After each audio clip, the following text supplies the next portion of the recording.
Bueno, mis hermanos, pues un día más con vosotros y bueno, pues vamos a continuar este estudio que comenzamos ayer, un estudio importante para comprender el significado, ¿no?, de esta fiesta tan importante que el Señor tuvo en esa semana, ¿no?, en la entrada triunfal en Jerusalén, o el llamado ese domingo de Ramos, ¿no? Y bueno, lo que estuvimos viendo es como el Señor va a entrar en una ciudad importante en Jerusalén, y vimos el motivo por los cuales tuvo que ser en esa ciudad. Recordar que el Señor no va a hacer nada, absolutamente nada, al azar, sino que todo tiene un significado, ¿no? Vimos que el Señor pues se va a dirigir a una fiesta concreta, y vimos también claramente cómo el significado y la importancia que tenían las fiestas del pueblo de Israel. Vemos también cómo había siete fiestas, la fiesta llamada de la primavera y la fiesta de la llamada de otoño, o fiestas también de la lluvia temprana y fiesta de la lluvia tardía. Vimos cómo todas las fiestas, el eje central, todas se van a centrar en la persona de nuestro Señor Jesucristo, y todas son sombra y figura de lo que ha de venir. Vimos como las fiestas de la primavera todas ya han tenido un cumplimiento en la persona de nuestro Señor Jesucristo. Esas tres fiestas de la primavera, que son la fiesta de la Pascua, la fiesta de los panes sin levadura y la fiesta de las primicias. Luego a las 50 días, en mayo, pues va a tener la fiesta llamada de Pentecostés.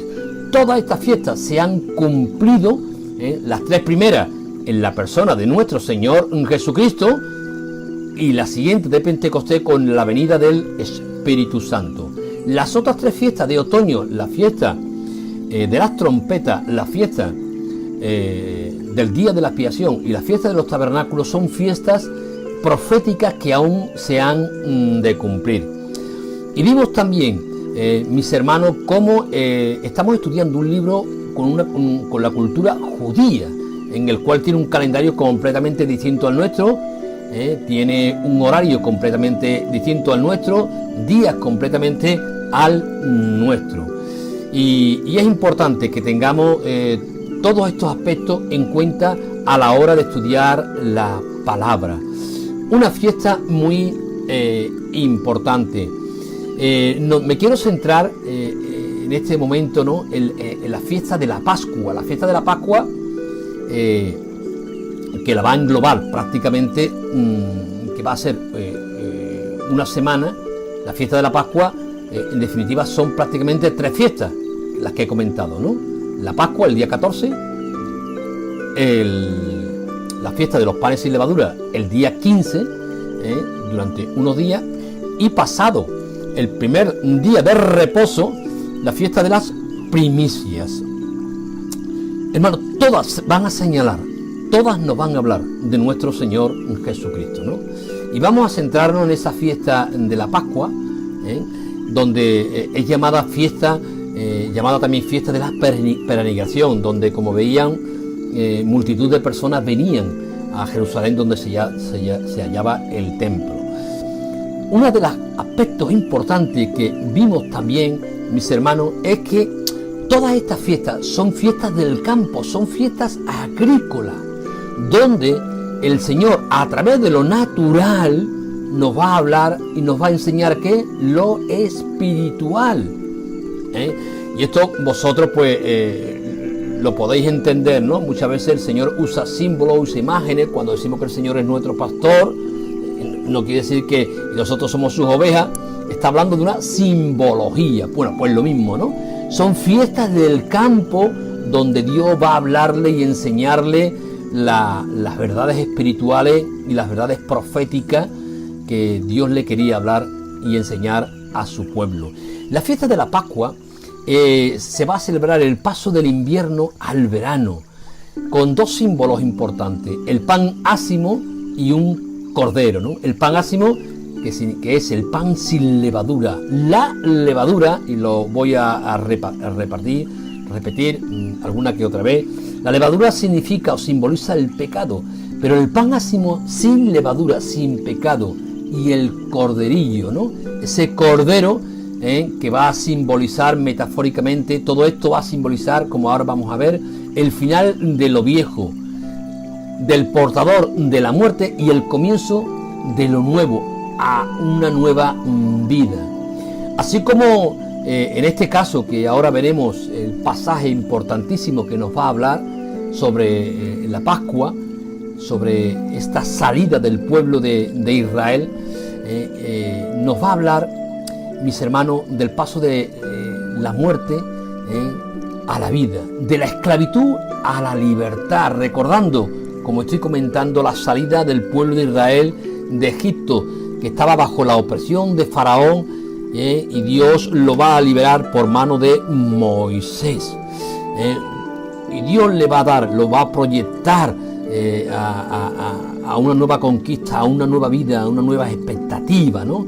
Por eso, hermano, de la misma manera, el Señor a nosotros, la palabra nos habla claramente que Cristo nos ha trasladado del reino de su amado, Cristo nos ha trasladado del reino de las tinieblas al reino de ¿qué? De su amado Hijo.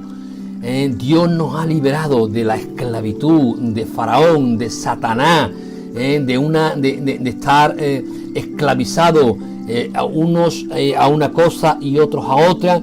Pero hermano, en Cristo hemos obtenido una nueva identidad y el Señor es nuestro libertador. Por eso, hermano, la fiesta de la Pascua es importante, ¿no? Esta semana que se celebra de Semana Santa, que comienza en ese domingo de Ramos, aunque en definitiva no comienza el domingo de Ramos, comienza el día 14, que es el día que se celebra la Pascua, que sería el jueves, ¿no? Pero esto lo vamos a ver un poco más detalladamente, ¿no? Yo creo que ya dimos ayer unas pinceladas, ¿no? Por eso, mis hermanos, la fiesta de la Pascua es una fiesta de gozo, una fiesta de felicidad, de libertad, ¿no?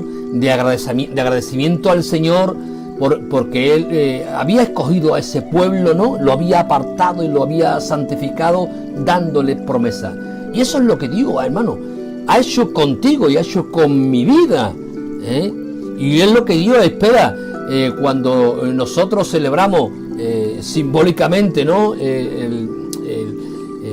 La Pascua, porque la celebramos evidentemente porque Cristo es nuestra Pascua, ¿no? Tenemos que recordar que son fiestas y en nuestra vida tiene que haber esa conciencia de gozo, de libertad, de felicidad, ¿no? Porque el Señor nos ha escogido, porque el Señor nos ha escogido para su pueblo, el Señor nos ha apartado, ¿no? De este mundo, y Dios nos ha santificado y Dios nos ha dado, como diría segunda de Pedro, grandísima y preciosa ¿qué? Promesa. Cristo es nuestra Pascua, Cristo es nuestro libertador. Por eso, hermano, otro aspecto, ¿no? Si bien veíamos ayer la importancia de Jerusalén, la importancia de la fiesta, la importancia de la Pascua, algo importantísimo en la fiesta de la Pascua. Sin cordero no hay fiesta. Sin cordero no se puede celebrar absolutamente nada. Y el pueblo de Israel tenía que buscar esos corderos para inmolarlo, para sacrificarlo, como ahora veremos. Por eso, mis hermanos, una vez más, comentar y decir, ¿no? De que ese cordero es un tipo de Cristo, mis hermanos, un tipo de Cristo. Por eso, Juan el Bautista nos lo va a decir claramente, como bien sabéis, ¿no? En 1 de Juan, en el capítulo 1, versículo 29, Juan va a decir lo siguiente: el siguiente día vio Juan a Jesús que venía a él y dijo: he aquí el Cordero de Dios que quita el pecado del mundo. Fijaros, ya Juan estaba ¿qué? Señalando a Jesús como ¿qué? Como el Cordero. Si bien ese domingo la gente recibía ese domingo de Ramos, recibía al Señor como el Rey, como el Salvador, pero en definitiva, mis hermanos, Cristo estaba entrando el domingo de Ramos, estaba entrando, amén de que entraba como Rey, porque lo era, evidentemente, ¿no? Pero no fue recibido como Rey, porque luego su pueblo lo va a rechazar. Pero va a entrar como Cordero, porque tenía que cumplir la palabra de Dios. Y efectivamente, el Cordero es el que en el pueblo de Israel, como ahora veremos, el que a través de ese Cordero sacrificado, el que iba a quitar los pecados del pueblo en su carne, y su sangre los iba a librar de la ira de Dios. Por eso, mis hermanos, y aplicándolo también a nuestras vidas, ¿no? El apóstol Pablo en 1 Corintios, en el capítulo 5, versículos 7 y 8, nos va a decir algo importante. Dice: limpiaos pues de la vieja levadura, nos habla del viejo hombre, para que seáis una nueva masa, un nuevo hombre, sin levadura, como sois, sin pecado, porque nuestra Pascua, que es Cristo, ya fue sacrificada por nosotros. Por eso, una vez más, el pueblo de Israel estaba celebrando que la Pascua, sombra y figura de qué, de lo que tenía que venir. ¿Y qué es lo que tenía que venir? Cristo. Cristo es la auténtica Pascua sacrificado por nosotros. Así, por lo tanto, el versículo 8 nos dice: así que celebremos la fiesta, no con la vieja levadura, como con ese hombre digo, sino con la levadura de malicia, ni con la levadura de malicia y de maldad, no, sino con panes sin levadura de sinceridad y de verdad. Hombres nuevos, hombres cambiados, hombres transformados por el Señor. Celebremos la fiesta de la Pascua con gozo, con alegría, sabiendo la gran bendición que hemos tenido en ese sacrificio que el Señor hizo por tu vida y por mi vida. Y para hablar de la Pascua nos tenemos que ir claramente, ¿no?, a ese pasaje de Éxodo, en el capítulo 12, donde aquí vamos a sacar enseñanzas importantes. Éxodo 12 nos va a decir lo siguiente: habló el Señor a Moisés y a Aarón en la tierra de Egipto, en la esclavitud, bajo la opresión de Faraón, diciendo: este mes os será principio de los meses, para que vosotros será este el primero en los meses del año. Lo que comentaba ayer, este será el principio, el primero de los meses del año. Estamos hablando del mes de Abib, que para nosotros es el mes de abril, ¿vale? Coincide con el mes de abril nuestro, ¿no?, el calendario religioso. Este es el primero de los meses del año. Y seguimos leyendo, diciendo: en el 10 de este mes tómese cada uno un cordero según la familia de los padres, un cordero por familia. Mas si la familia fuere tan pequeña que no baste para comer el cordero, entonces él y su vecino inmediato a su casa tomarán uno según el número de las personas, conforme al comer de cada hombre. Haréis la cuenta sobre el cordero.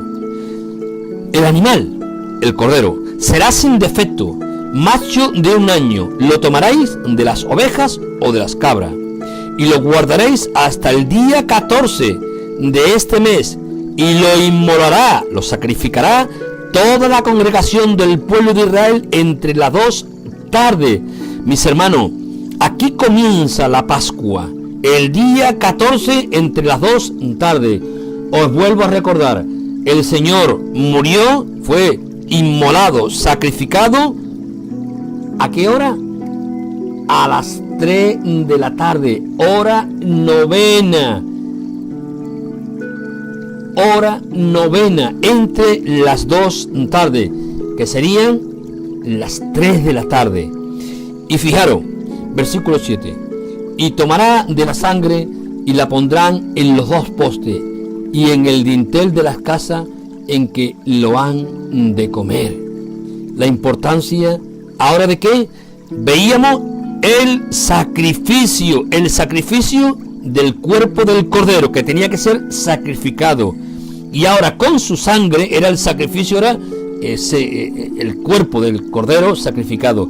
Y dice el versículo 7, y tomarán de la sangre y la pondrán en los dos postes y en el dintel de la casa, en que lo han de comer.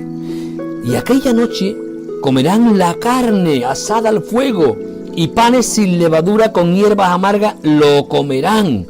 Eso se hacía cuando el día 14, el día de la Pascua. Había que de comer el cordero, tenían que comerlo. Versículo 9, ninguna cosa comeréis de él cruda, ni cocida en agua, sino asada al fuego, su cabeza con sus pies y sus extrañas, ninguna cosa dejaréis de él hasta la mañana, y lo que quedare hasta la mañana lo quemaréis en el fuego, y lo comeréis así, ceñido vuestro lomo, vuestro calzado en vuestros pies, y vuestro bordón en vuestra mano, y lo comeréis apresuradamente.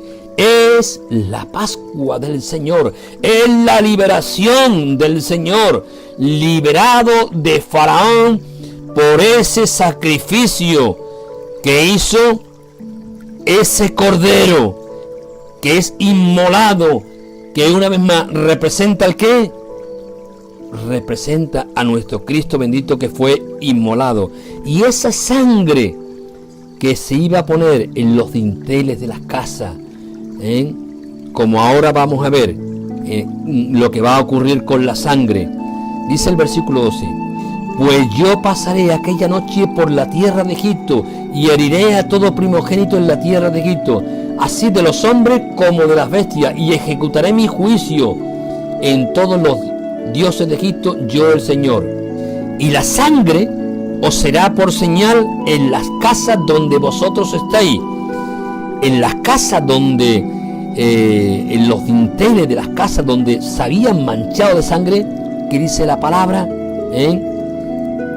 la sangre os será por señal en las casas donde vosotros estéis. Y veré la sangre y pasaré de vosotros, y no habrá en vosotros plaga de mortandad cuando hiera la tierra de Egipto. La sangre los iba a liberar del juicio. A través de esa sangre que estaban en los dinteles, que estaban en esas casas, el juicio de Dios iba a pasar, la muerte iba a pasar.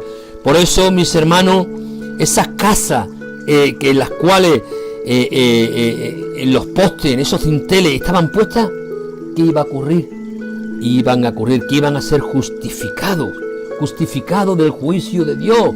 Por eso, hermano, la sangre de Cristo, aquellos que nos hemos agarrado a la sangre de Cristo, como dice la palabra, la sangre de Cristo me limpia de todo pecado, me libra de todo juicio. Por eso ya somos justificados por el sacrificio del Cordero, del Hijo de Dios. Y ahora veremos, mis hermanos, algo importante, ¿no? Porque a partir del día, del versículo 14, nos va a hablar de esa fiesta de los panes sin levadura. Hemos visto la fiesta de la Pascua, día 14, donde tenían que, algo importante, donde tenían que comer también al cordero, tenían que comer al cordero, y todos tenían que comer a ese corderito. Y ahora hablaremos de ello, ¿no? Pero la otra fiesta, que la cual no rápidamente, evidentemente, solamente leerla, versículo 14, y dice ahora, dice, y este día será en memoria y lo celebraréis como fiesta solemne, hablando para el Señor, delante de vuestras generaciones, por estatuto perpetuo lo celebraréis. Eso era hablando de la Pascua, como hemos leído. Ahora, 7 días comeréis panes sin levadura, y hablábamos que era lo que simbolizaba el ¿qué? El pecado. Así, el primer día haréis que no haya levadura en vuestras casas, porque cualquiera que comiere leudado desde el primer día hasta el séptimo será cortado de Israel. Hablando de que no haya levadura en vuestras casas.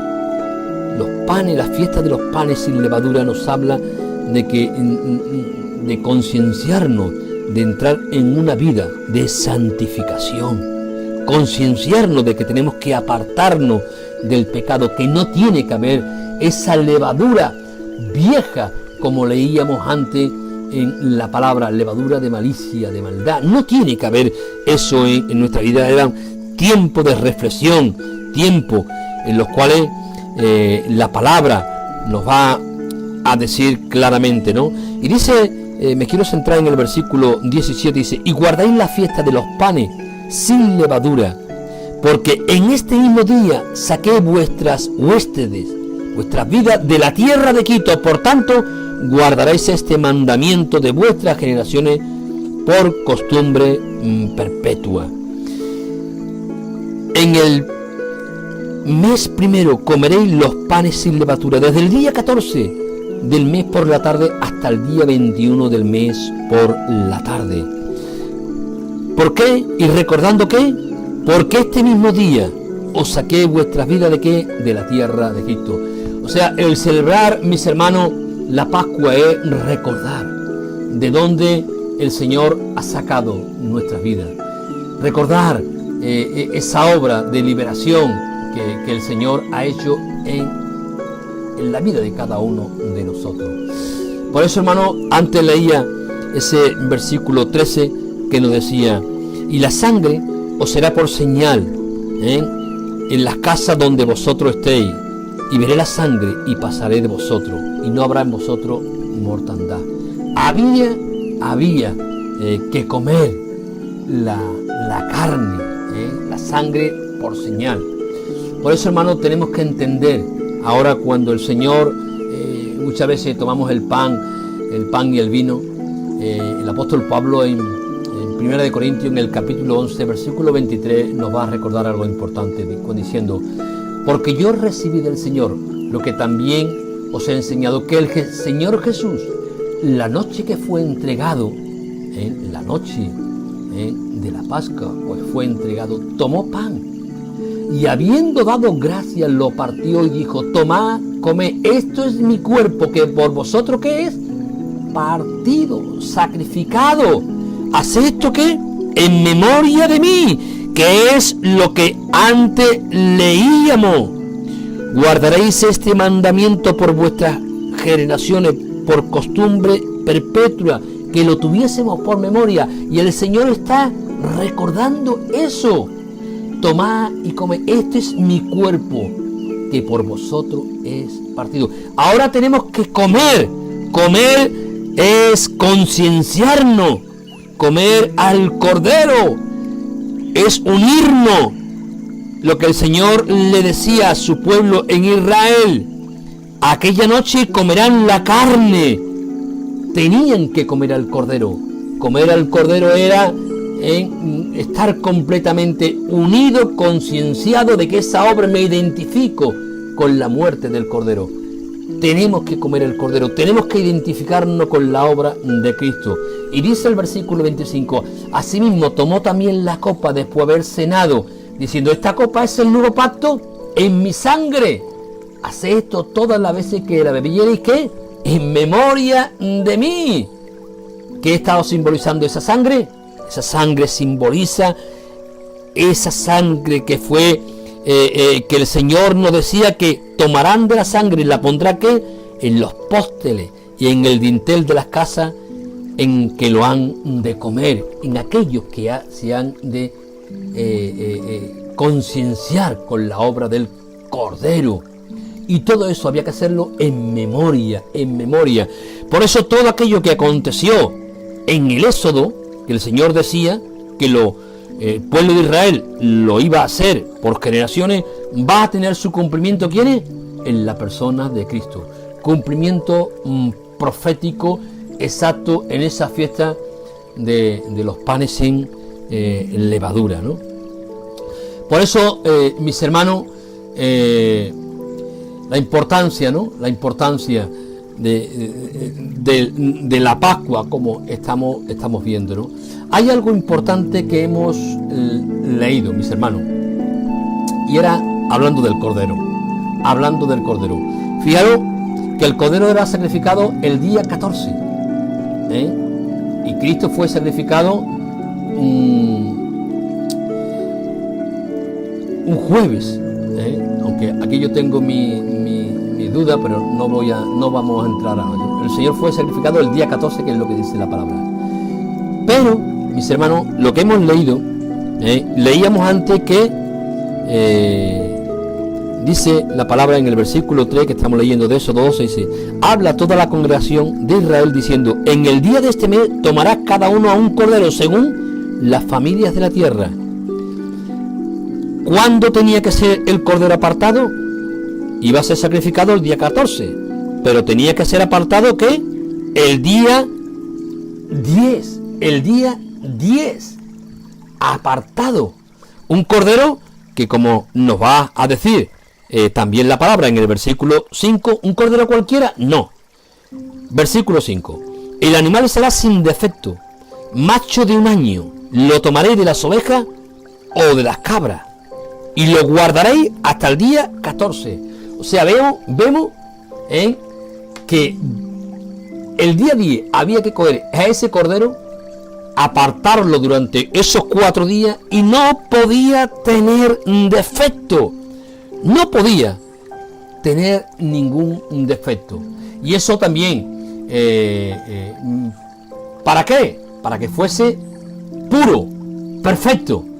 Y Levítico también nos va a hablar, ¿no? Levítico nos va a hablar de ese sacrificio. Levítico 22, versículo 18 también nos va a decir lo siguiente, ¿no? Habla a Aarón y a sus hijos y a todos los hijos de Israel y dile: cualquier varón de la casa de Israel o de los extranjeros en Israel que ofrecieren su ofrenda en pago de sus votos como ofrenda voluntaria ofrecida en holocausto al Señor, para que sea aceptado, ofreceréis, fijaros, hermano,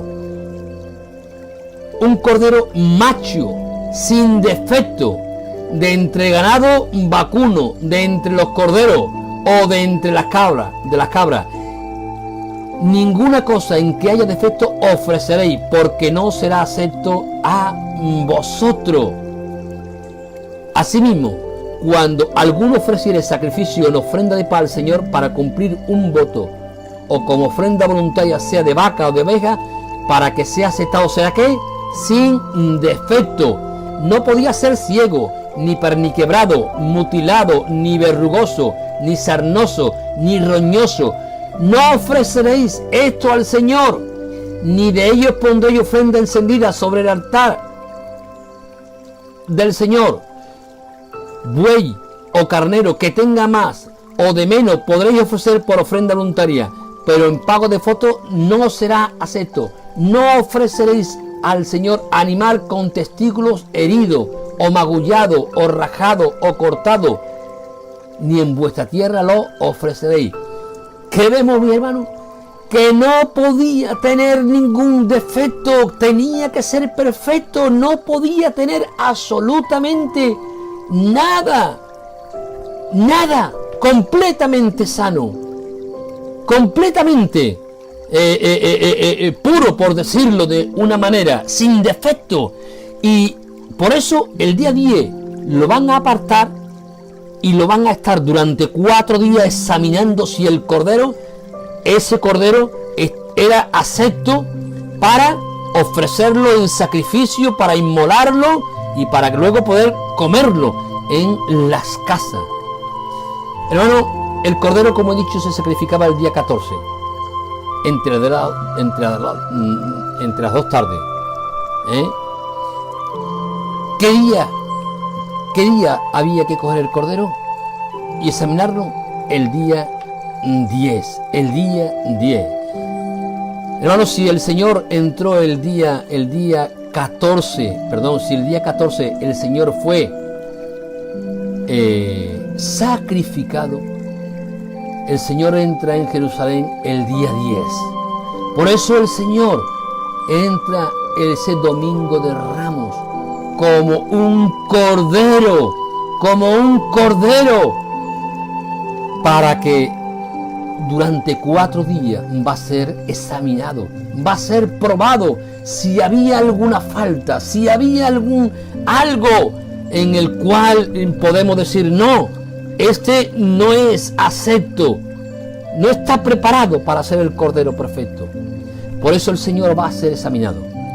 Por eso Cristo, mis hermanos, desde el domingo día 10 hasta el día 14 a las 3 de la tarde que va a ser sacrificado, va a ser examinado por si encontraba en él algún fallo, alguna mentira, algún delito en él. ¿Y esto quién lo va a hacer, hermano? ¿Quién lo va a hacer? Dice Mateo 21, versículo 23, que él va a venir al templo. Y dice que los principales sacerdotes y los ancianos del pueblo se acercaron al Señor mientras enseñaba y le dijeron: ¿con qué autoridad haces estas cosas? ¿Y quién te dio autoridad? Respondió Jesús, le dijo: yo también os haré una pregunta, y si me la contestáis, también yo os diré con qué autoridad hago estas cosas. ¿Qué querían hacer los principales sacerdotes y los ancianos? Lo estaban poniendo entre la espada y la pared. ¿Tú por qué haces esto? ¿Por qué? Querían cogerle algún fallo, ¿no? Esos principales sacerdotes y los ancianos. También, mis hermanos, vemos ahí mismo en Mateo 26, 59, dice que también los principales sacerdotes y ancianos y todo el concilio buscaban ¿qué? Falso testimonio contra Jesús para entregarle a la muerte. ¿Y qué dice la palabra? Y no lo hallaron. No pudieron encontrar un falso testimonio contra el Señor. Aunque muchos testigos falsos se presentaban, pero al fin vinieron 2 testigos falsos que dijeron: este dijo, puedo derribar el templo de Dios y en 3 días reedificarlo. Y levantándose el sumo sacerdote le dijo: ¿no respondes nada? ¿Que testifican estos contra ti? Mas Jesús callaba. Entonces el sumo sacerdote le dijo: te conjuro por el Dios viviente que nos diga si tú eres el Cristo, el Hijo de Dios. ¿Qué estaban procurando en estas preguntas? ¿Qué estaban procurando? Como hemos leído, estaban procurando una falsedad, un testimonio falso del Señor. El Señor estaba siendo examinado por los principales sacerdotes, por los ancianos y por todo el concilio. Estaba viendo si encontrándole algún fallo, alguna falta. También la palabra, hermano, nos va a decir, en este caso, ¿no? Mateo 27, versículo 11, donde nos va a decir: Jesús pues estaba ahora en pie delante del gobernador y le preguntó diciendo el gobernador: ¿eres tú el rey de los judíos? Y Jesús le dijo: tú lo dices. Y siendo acusado por los principales sacerdotes y por los ancianos, nada respondió. Ahora delante del gobernador va a ser probado, va a ser examinado. Lucas capítulo 23, versículo 8, nos va a decir la palabra: Herodes, viendo a Jesús, se alegró mucho, porque hacía tiempo que deseaba verle, porque había oído muchas cosas acerca de él, y esperaba verle hacer alguna señal, y le hacía muchas preguntas, pero él nada le respondió. Aún el gobernador, aún Herodes, querían probar al Señor, querían examinar a la persona del Señor. El Señor estaba siendo probado, examinado. Como Cristo, como Cordero, examinado durante estos 4 días, desde el domingo día 10 hasta el jueves, hasta las 3 de la tarde, va a ser el Señor examinado como Cordero para ver si había algún fallo, alguna falta en que pudieran acusarle. Pero no pudieron acusarle en ninguna falta. Y veamos el veredicto. Dice Lucas 23, versículo 13, dice: Entonces Pilato, convocando a los principales sacerdotes, a los gobernantes y al pueblo, él les dijo: me habéis presentado a este como un hombre que perturba al pueblo, pero habiéndole interrogado yo delante de vosotros, no he hallado en este hombre delito alguno de aquellos que le acusáis. ¿Qué decía Pilato? No hay delito, no hay falta, no hay nada en que podamos acusarle. No hay nada en él. Él es sin falta. Y no solamente él, sino que va a decir el versículo 15: y ni aun Herodes, porque os remití a él. He aquí, nada digno de muerte hallo en este hombre. El veredicto era que el Cordero, que Cristo, siendo interrogado, siendo probado, Pilato va a dar la sentencia: no hallo delito en este hombre, no hay nada digno de muerte. Por eso era sin mancha, sin falta, nada, era un Cordero preparado para morir por tu vida y por mi vida. Y se cumple, hermano, lo que dice Isaías capítulo 53, versículo 6. Todos nosotros nos descarriamos como ovejas, cada cual se apartó por su camino, mas el Señor cargó en él el pecado de todos nosotros. Angustiado él y afligido, no abrió su boca. Como cordero fue llevado al matadero, y como oveja delante de sus trasquiladores, enmudeció y no abrió su boca. Bendito sea el nombre del Señor. ¿Qué estamos viendo? En Éxodo 12 veíamos esa fiesta, mis hermanos, que va a tener un cumplimiento profético en la persona de Jesús como Cordero perfecto, sin defecto, en el cual va a ser inmolado entre las dos tardes. Por eso, hermano, este pueblo estaba esperando al Mesías, al ungido, aquel que Dios había elegido y había capacitado para el cargo como rey, que tenía que ser de la descendencia del rey de David, un rey legítimo que iba a redimir al país de la esclavitud, del imperio romano, a establecer el reino mesiánico sobre la tierra prometida. Eso estaba esperando ese pueblo, pero ese pueblo no entendió la profecía de Zacarías, que conocemos, Zacarías 9. Alégrate mucho, hija de Sión, da voces de júbilo, hija de Jerusalén, he aquí tu rey vendrá a ti, justo y salvador, humilde y cabalgando sobre un asno, sobre un pollino, hijo de asna. No entendieron de que Cristo no venía para establecer su reino. Cristo venía, como hemos leído en esa profecía de Zacarías. Y algo importante, mis hermanos, algo muy importante que sí quiero comentaroslo, ¿no?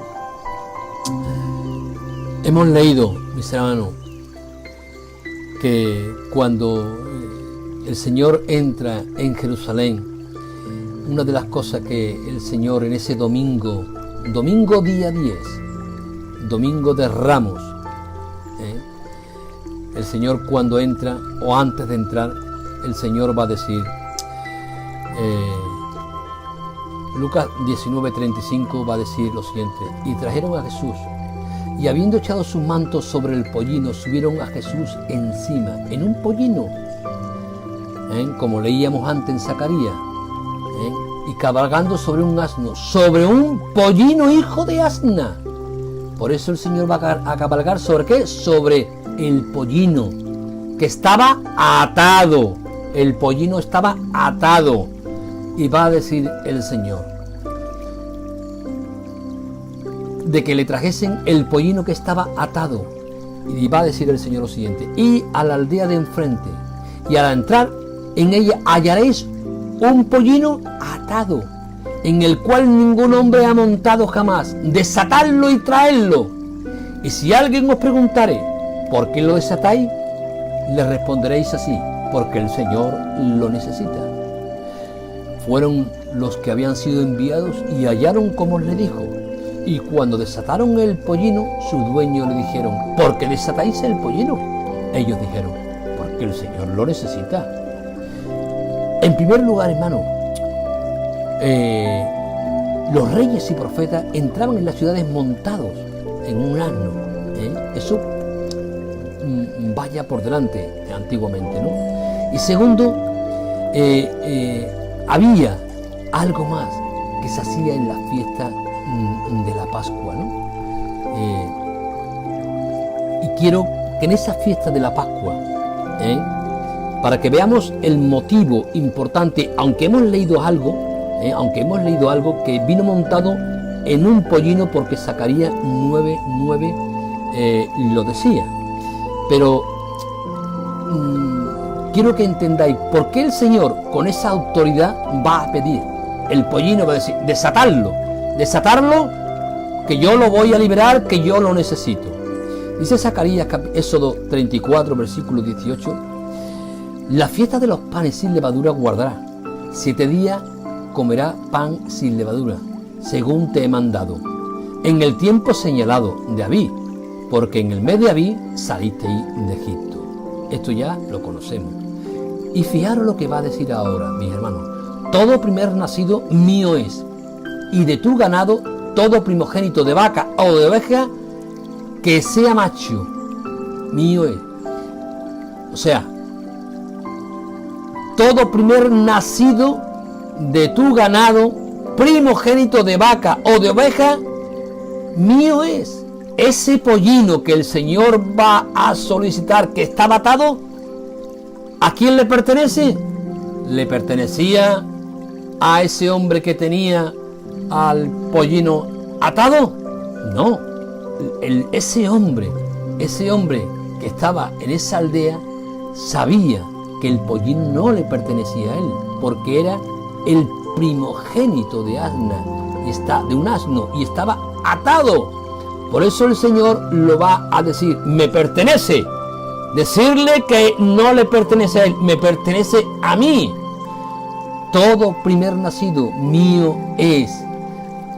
Pero ese cordero que estaba atado, dice el versículo 20: pero redimirás con cordero el primogénito del asno, y si no lo redimiere, quebrará su cerviz. Redimirá todo primogénito de tus hijos, y ninguno se presentará delante de mí con las manos vacías. Ese hijo de Anna, ese pollino, estaba atado y había que redimirlo con un cordero. ¿Quién era el cordero? El propio Cristo era el cordero. El propio Cristo era el cordero. Espero que me estéis entendiendo en estas palabras, mis hermanos, que estoy comentando, ¿no?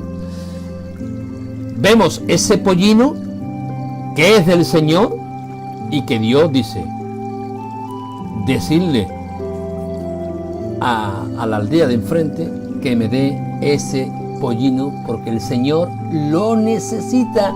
El Señor. Y ese cordero había que redimirlo ¿con qué? Ese pollino había que redimirlo con un cordero.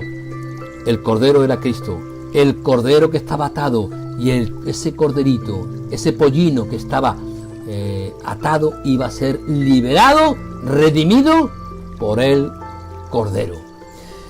Éxodo 13, versículo 1, nos va a decir también lo siguiente: habló el Señor a Moisés diciendo: conságrame a todo primogénito, cualquiera que abre la matriz de entre los hijos de Israel, así de hombre como de los animales, mío es. Todo primogénito mío es. ¿Qué queremos decir con eso? Mis hermanos, dice el versículo 13 también lo siguiente: mas todo primogénito de asno redimirás con un cordero, y si no lo redimiere, quebrará su cerviz. También redimirás al primogénito de tus hijos. Y cuando mañana te pregunte tu hijo diciendo: ¿qué es esto?, le dirá: que el Señor nos sacó con mano fuerte de Egipto, de casa de servidumbre. Y dirás a Faraón: el Señor ha dicho así: Israel es mi ¿qué? Mi primogénito. Por lo tanto, hermano, Jesús vino, como dice la palabra: he aquí, tu rey vendrá a ti justo y salvador, humilde y cabalgando sobre un asno, sobre un pollino, hijo de Isno. ¿Quién era el pollino atado también? Israel. Ese pollino también le estaba representando al pueblo de Israel, como hemos leído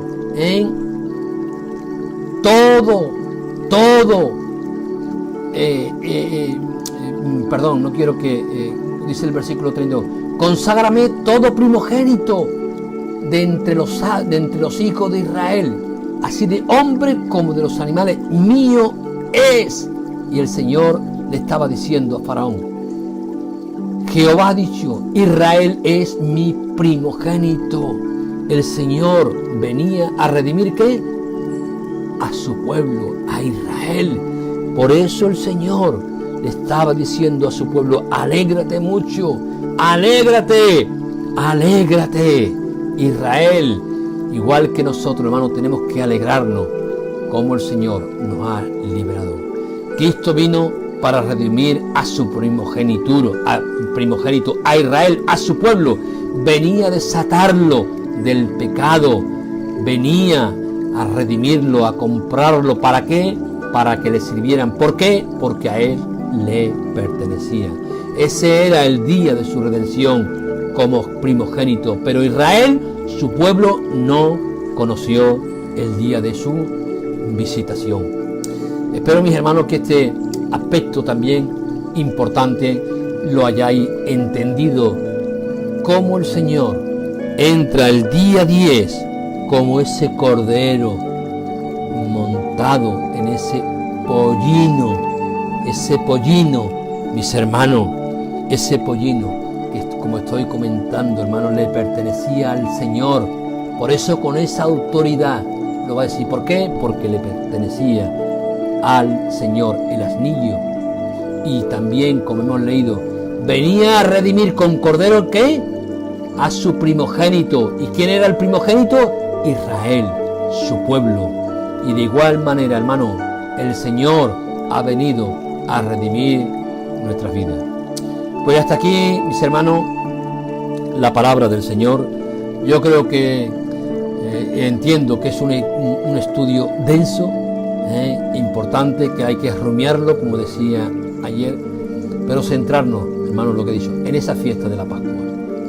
En esa fiesta de la Pascua, lo que simboliza que Cristo es nuestro libertador, hermano, como el Señor nos ha sacado de la esclavitud, como sacó a Egipto. Hermano, Cristo es nuestro libertador, hermano. La importancia que en esa fiesta tenía que haber un cordero. Como Juan el Bautista señaló a Cristo como el cordero, ese cordero perfecto, ese cordero sin mancha, ese cordero que va a ser inmolado por tu vida y por mi vida, y que su sangre también nos iba a librar del juicio, nos iba a liberar también de nuestro pecado. Y todo eso es lo que ha hecho nuestro Señor con nuestra vida. Había que comer el cordero, había que identificarse con el cordero. Por eso el Señor nos habla en esa cena del cordero, nos habla, hermano, cuando tomamos el pan y el vino, de que tomemos el pan en memoria de Él y ese vino en memoria del Señor, recordando lo que Él hizo con nuestras vidas, igual que le decía al pueblo de Israel que celebraran esa fiesta en memoria de Él. Ese cordero, mis hermanos, que hemos visto que tenía que ser perfecto, y va a ser examinado durante 4 días, desde el día 10 hasta el día 14, para que la fiesta se pudiese celebrar. Ese cordero que, como he dicho, examinado, y Cristo va a ser examinado, y va a haber un veredicto en el cual se va a cumplir diciendo: nada digno de muerte ha hecho delante de este hombre, no hay delito en él ninguno. Cordero perfecto, bendito sea su nombre. Y se cumple la profecía de Isaías 53. Pues, mis queridos hermanos, espero que también hayáis podido disfrutar y entender la importancia que tuvo ese domingo de Ramos, esa semana de la Pascua. Que Dios os bendiga, mis hermanos, y espero que Dios haya hablado a vuestras vidas en estas fiestas tan importantes, fiestas agrícolas, fiestas en el cual Dios de lo natural nos va a hablar a lo espiritual, simbología que también nos habla importante para nuestra vida. Que Dios te bendiga grandemente, hermano, y que celebremos estos días como el Señor nos ha dicho, sin levadura, sin pecado, reflexionando lo que el Señor hizo en la cruz del Calvario por tu vida y por mi vida. Cristo es nuestra Pascua, aquel que nos liberó. Cristo nos habla de esa fiesta de los panes sin levadura, recordando que tenemos que llevar a vivir una vida en santidad. Y Cristo nos recuerda como la primicia, el primer fruto de la tierra, que es el domingo de resurrección, mis hermanos. Ese domingo de resurrección que es la fiesta de las primicias, el primer fruto para Dios. Y sin más, nos dejamos aquí. Que Dios os bendiga, mis hermanos, y nos vemos mañana. Un abrazo para todos.